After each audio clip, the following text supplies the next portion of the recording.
ఉమ్మడి చిత్తూరు జిల్లా పరిధిలో తోతాపూరి పండిస్తున్న రైతులు గిట్టుబాటు ధర లేని సమయంలో రాష్ట్ర ప్రభుత్వం ముందుకొచ్చి తోతాపూరి రకం మామిడికి టన్నుకు 4,000 రూపాయలు సబ్సిడీ ప్రకటించిన విషయం తెలిసిందే.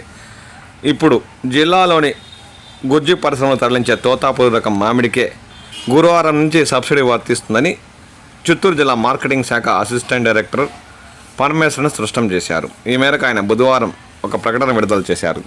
ర్యాంపులు మార్కెట్లలో విక్రయించే తోతాపూరి రకం మామిడికి రైతులు ఎలాంటి సబ్సిడీ రాదని ఈ సందర్భంగా ఆయన పేర్కొన్నారు. గుజ్జు పరిశ్రమలు తోతాపూరి కొనుగోలుకు సిద్ధంగా ఉన్నాయని ఆయన పేర్కొన్నారు. ఈ విషయంలో రైతులు ఎలాంటి అపోహ వద్దని ఈ సందర్భంగా ఆయన సూచించారు. మండీల వద్ద అమ్ముకునే తోతాపూరి రకం మామిడికి ఎట్టి పరిస్థితుల్లో రాష్ట్ర ప్రభుత్వం నుంచి అంతే సబ్సిడీ 4,000 గురువారం నుంచి అందదని, గుజ్జు పరిశ్రమ తెలిస్తే తప్ప రైతులకు 4,000 సబ్సిడీ రాదని ఈ విషయాన్ని రైతులు గమనించాలని ఈ సందర్భంగా ఆయన సూచించారు.